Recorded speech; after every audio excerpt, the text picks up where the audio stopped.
Mes amis, bonjour, bienvenue pour votre live reaction du chapitre 194 d'Eden Zero Ether. De toute chose, la semaine dernière, lors du chapitre 193, c'était une fin quand même assez troublante, assez marquante, avec l'entrée en scène, ou plutôt l'infiltration de clowns ainsi que de killers au sein de l'Eden Zero, mais ça s'était surtout fini sur une défaite cuisante de la part de Wise qui protégeait la bulle, la sphère, l'endroit où était plongée sa mère, même si on ne sait toujours pas la fin des choses. Hein. Est-ce que c'est vraiment la mère de Wise? Ça, je pense qu'on le saura bien plus tard, mais le plan machiavélique de Killer avait bien et bien marché, puisque Wise a perdu son combat, Rebecca est prisonnière de clown, et puis Laviria est simplement tombée sur les deux qui se sont infiltrés dans l'Eden Zero. Donc on va bien pouvoir voir cette semaine, je pense, ce qui va se passer hein, avec nos deux étoiles brillantes, nos deux étoiles noires qui se sont infiltrées au sein du vaisseau, avec en plus de ça une magnifique page cover qui cette fois-ci met en avant Sister, Sister qui visiblement est en train de choisir dans des vitrines, enfin qui est plutôt en train de regarder dans des vitrines à moitié à Walp. Bon, je sais pas pourquoi Mashima a ce fétichisme de toujours foutre à moitié à poil les personnages, mais bon, voilà, je vais pas non plus tirer sur le perso, puisqu'il y a bel et bien marqué Sister Ivory. Alors est-ce que c'est fait exprès en mode Sister elle-même dans une vitrine, en mode elle est comme un objet qu'on présente face aux gens dans des vitrines, dans des magasins? Je pense que c'est peut-être à peu près ça. Hein. C'est marqué Shining Star Collection. Donc je pense qu'en fait elle est présentée comme une espèce de poupée dans une boîte en fait. Hein. Je pense que c'est ça. Hein. C'est pour ça qu'elle est comme ça avec marqué Sister Evely avec des cœurs partout. C'est très joli. J'aime beaucoup la manière dont c'est fait. Même si encore une fois la voir à moitié à Wall, bon. Voilà. Éther de toute chose, c'est le nom de ce chapitre 194. Alors est-ce que ça va bel et bien être dédié à peut-être Armit et Killer? Enfin je sais pas trop. Hein. J'ai pas eu d'écho sur ce chapitre. Et on est parti. Alors, on revient sur les événements du chapitre précédent, du coup, avec Killer et Clown, qui avaient croisé Laviria. Au secours, du calme, épargne-moi tes cris, de toute façon tu vas mourir. Ah ouais, d'accord, ok, ça commence déjà très bien. Tu vas mourir, super. Killer, je t'arrête tout de suite, tu peux pas la tuer comme ça. Hein? La mort est un acte sublime qui mérite un certain esthétisme. D'accord. Pour les hommes, c'est le dernier acte de leur histoire. Elle doit être mise en scène de la plus belle des façons. Ça, c'est pas mon propre. Oh, Mosuko qui vient sauver in extremis Laviria de la mort. Ah ouais, c'est vrai que c'est absolument pas lui auquel on aurait pu penser pour venir sauver la situation, mais bon, il les a vus rentrer, il les a sentis rentrer dans le vaisseau, ou bien il est juste passé là par hasard, il les a vus. Mais bon, Laviria a échappé de peu à la mort, hein. Mais visiblement, Killer voulait faire d'elle un exemple, en mode on va l'afficher sur la plage publique comme si on l'a crucifié en mode Jésus. Enfin, je pense que c'est à peu près comme ça. Hein. Elle doit être mise en scène de la plus belle des façons. Je pense que c'est comme ça. Genre, il voulait montrer à tout le vaisseau. Je sais pas, ouais, en l'accrochant sur une espèce de croix, peut-être en l'affichant torturée, à moitié morte, devant tout le monde, en mode, voilà, si vous vous arrêtez, on vous la rend vivante, mais en fait non, hein, puisque en réalité elle est peut-être déjà morte avant même d'avoir été mise en scène comme ça en fait. Hein. Il est probable que ce soit ça. Hein. Ou bien il la tue devant tout le monde. Je pense que c'était peut-être le plan. Mais bon, Mosuko vient sauver la situation. Cool. Ah, je te reconnais, tu étais avec Sister. Tu es son serviteur? Oh, j'avais presque volontairement choisi un mot plus sophistiqué. Tu gâches tout. Son larbin. Ah mais je suis son larbin. C'est vrai que c'est son larbin, ouais. C'est son petit toutou. Non, je pense qu'on peut le décrire comme ça. Ok, très bien. Laviria, on t'avait dit de ne pas quitter la salle de protection. Oh, Mosuko qui devient presque méchant envers Laviria quand même, hein. Il devient presque méchant, sérieusement. Mosuko qui a des réflexions comme ça. Oui, je suis désolé. Laviria, par ici. Kochipo, plus tard les excuses, on s'éloigne d'ici. Ok. Mosuko et, et Kochipo qui gèrent la situation pour sauver Laviria de ces deux-là. Et du coup, Mosuko qui reste pour les empêcher de passer, ou bien je pense qu'il va se faire violer. Hein. À moins que ce soit le...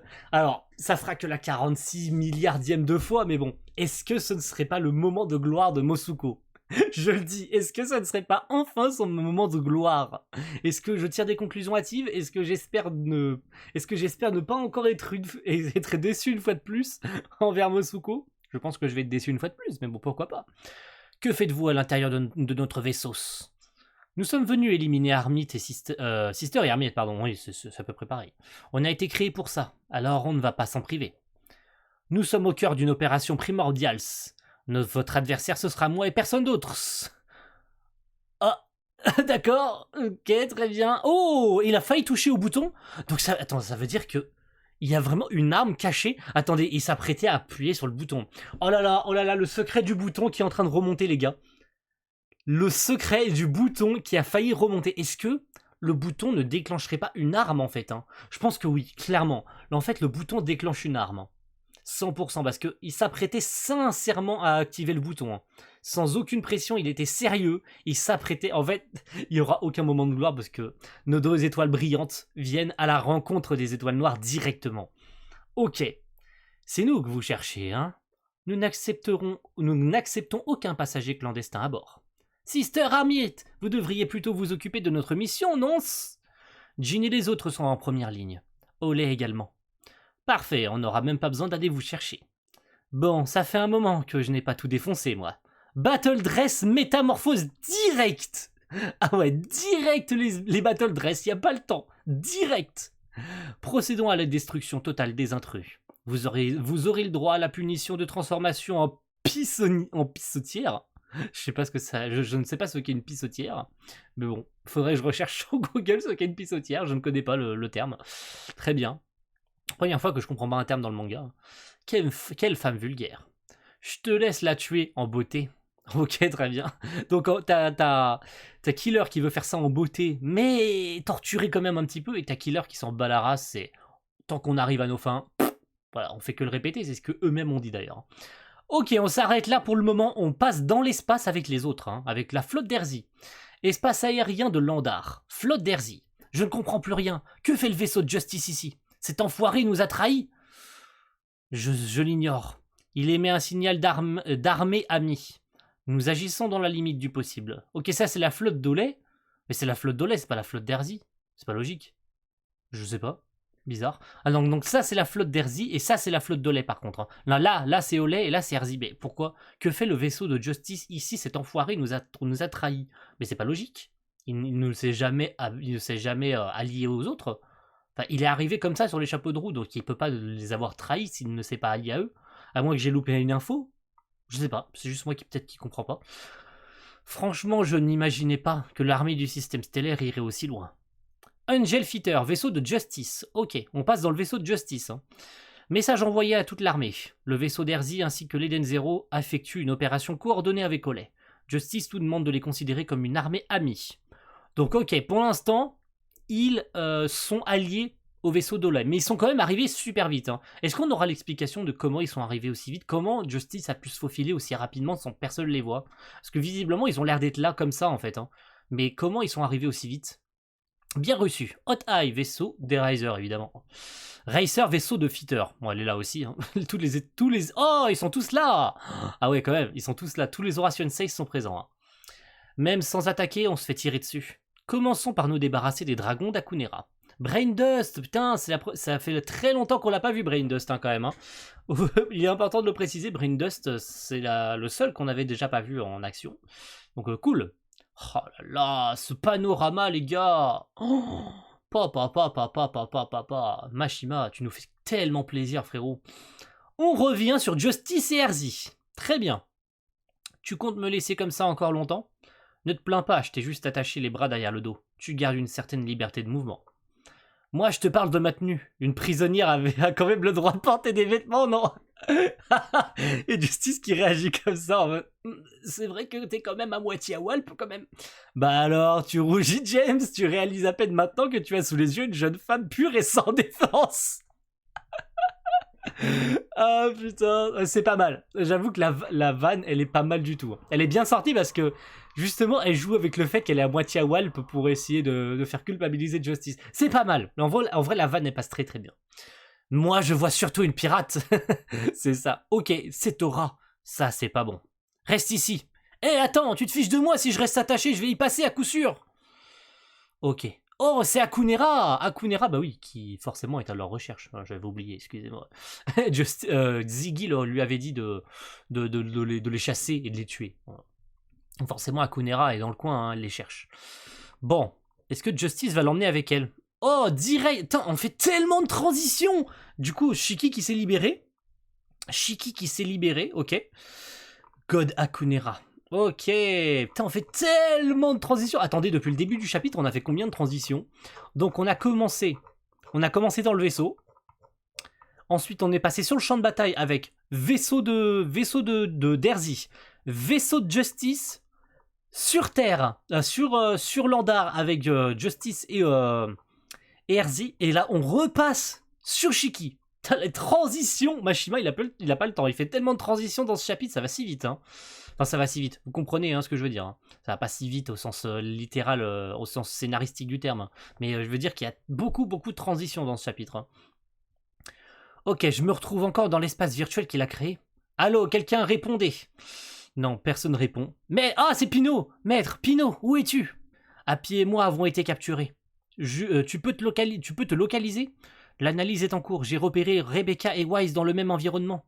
Chargement, de la position. Données bien reçues. Happy et toi êtes les plus près. J'arrive tout de suite. Ok, très bien. Shiki est en phase d'aller les rejoindre. Oh, les souvenirs de Killer, enfin. Putain, il nous manquait plus que lui, finalement. Hein. Il nous manquait plus que lui, à moins qu'il nous manque... Non, il nous manque Clown. Excusez, il manque Clown. Hein. Donc voici Killer. Mais j'ai encore plongé dans les souvenirs de quelqu'un. L'éther est une force présente dans toute chose. Ce point critique est connu sous le nom d'Overdrive. Mais prenons un... Bah oui, c'est forcément Killer et Armit. Hein. Oh, trop cool. Penses-tu que cette pierre puisse faire un overdrive si elle atteint son point critique? Toi alors, tu ne peux pas t'empêcher d'aborder la question sous un angle bizarre. Oh, trop cool, putain, j'aime trop. Elle est trop belle. Putain, si elle est vraiment humaine là sur cette... Elle est magnifique. Elle est tellement belle en humaine. Oh, nom de Dieu, elle est trop belle. J'aime trop.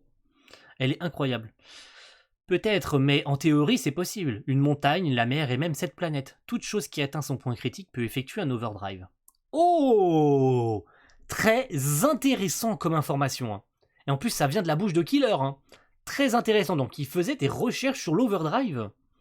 Ok, donc il faisait des recherches sur l'overdrive. Hein. En gros, toute chose et toute force présente dans toute chose.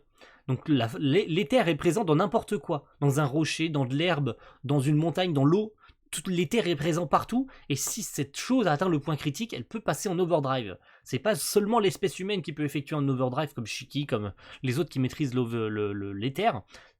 Comme l'éther circule dans toute chose, n'importe quoi qui pourrait atteindre son point critique pourrait effectuer un overdrive. C'est très intéressant comme information. Je pense qu'il faut le retenir. Hein. C'est pas balancé comme ça au pif pour rien. Hein. C'est pas juste une discussion comme ça entre Armit et Killer dans le passé, ce qui semblerait être un passé plutôt, hein, parce qu'on ne sait rien de ses souvenirs. Hein. Mais très intéressant. Et on réeffectue encore une transition. Putain, on n'a tellement pas le temps de respirer dans ce chapitre. De nouveau transition, de retour avec Killer et Clown contre Armit et Sister. Activation du programme de distorsion spatiale. Tu te crois tout permis, code d'annihilation scène manager. Bah oui, on a tous les deux, ils sont tous les deux plutôt des hackers, donc Armit va pas se laisser faire. Armit ne va pas se laisser faire si facilement, attention. Quoi? Tu penses pouvoir me battre sans même revêtir ta battle dress? Je te renvoie la question, tu crois qu'une battle dress te suffira pour pouvoir me battre? Je suis une machine dotée d'un cran supérieur. J'ai accès à l'overdrive. Pardon? Pardon? Excusez-moi. Attendez, pardon.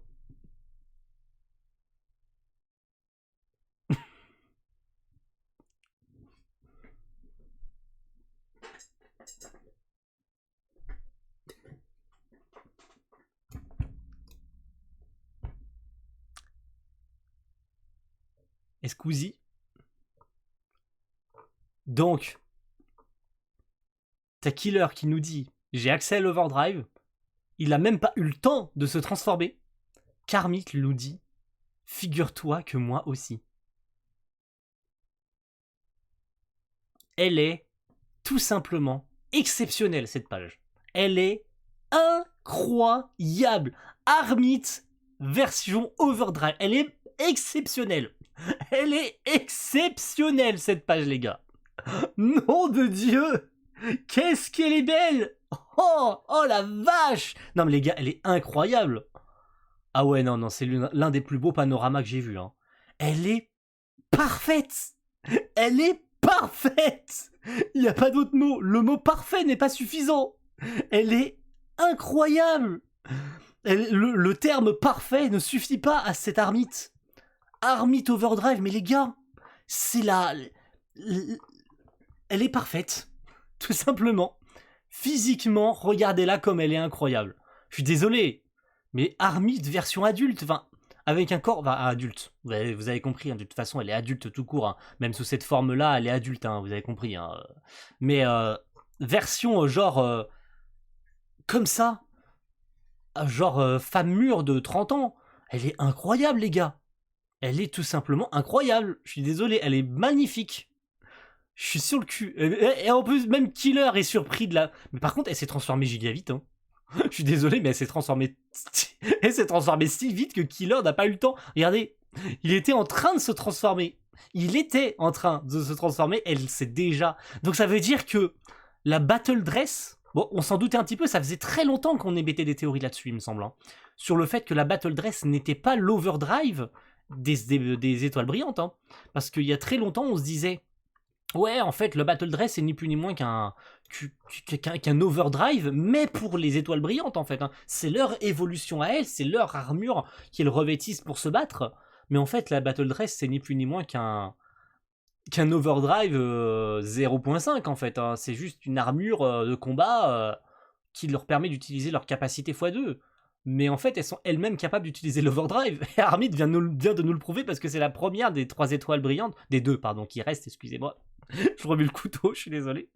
Et c'est la seule parmi les 2 qui nous reste qui est capable de nous dire, maintenant, face à son ennemi, ben en fait, moi aussi, je suis capable de l'utiliser, frérot. Vous avez cru que les étoiles noires étaient les seules qui étaient capables de le faire? Non, non, non, non, je suis capable de le faire aussi. Détends-toi. Tu t'es cru où? Incroyable, les gars. C'est exceptionnel ce qui vient de se passer. C'est trop magnifique. C'est tout simplement magnifique. Elle sera en miniature, hein, évidemment. Ça, c'est sans compter. Hein. N'imaginez même pas que je la mette pas en miniature. Les gars. Vous m'avez pris pourquoi? Regardez, en direct, je fais comme ça. Hop là, j'enregistre l'image. Voilà. En tout cas, merci à tous d'avoir suivi ce chapitre. Je suis chamboulé par la fin. Vraiment. Je m'y attendais absolument pas. Que Armite utilise l'overdrive. Je suis curieux de savoir ce que va donner Sister, par contre. Hein. Je suis vraiment, mais alors vraiment surpris qu'elle... alors attends, est-ce que Killer est le seul capable de l'utiliser? Est-ce qu'en fait le fait que ça fasse écho, et on va pouvoir terminer sur ça, est-ce que ça fait écho à leurs souvenirs? Que Killer parlait déjà du fait qu'à l'époque, que n'importe quoi, n'importe qui, contenant de l'éther, pouvait utiliser l'overdrive. Est-ce que ça a un lien avec leur... En fait, c'est tellement prévisible que ça ait un lien avec leurs souvenirs et le fait qu'ils mentionnaient déjà l'overdrive dans un passé lointain, ou un passé assez proche, on n'en sait rien, hein, que Armite avait peut-être déjà réfléchi à cette situation, peut-être qu'ils ont été les 2 premiers à parler de l'overdrive et à l'utiliser. En fait, ils ont été peut-être les 2 seuls, ensemble, à le maîtriser en même temps, en fait. Hein. Est-ce que les souvenirs se débloquent pas au fur et à mesure? Est-ce que Killer, en jouant du fait que « Ouais, mais moi je suis capable de l'utiliser, je suis l'une des seules étoiles noires. » Mais frérot, je suis une étoile brillante. Et comme je suis ton Nanta machin, enfin je suis ton parfait opposé, j'ai plus le nom. Parce qu'il y a antonyme, voilà, c'est antonyme, c'est ça.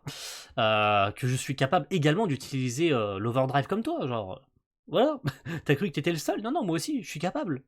Voilà, c'est pas parce que je suis moins forte que toi, et que t'es ma version améliorée, et que tu es la version opposée à moi, que je suis pas capable de faire comme toi. Donc voilà. En tout cas, merci à tous d'avoir suivi cette réaction. Elle était un peu longue. Voilà, je suis resté bloqué sur cette page de fin parce qu'elle était incroyable. Et quant à moi, je vous retrouve évidemment, mais alors évidemment avec impatience, les amis, la semaine prochaine pour découvrir la fin de tout ça en fait. Hein. Donc voilà. Rendez-vous la semaine prochaine, les amis. À plus tout le monde. Ciao. Bye.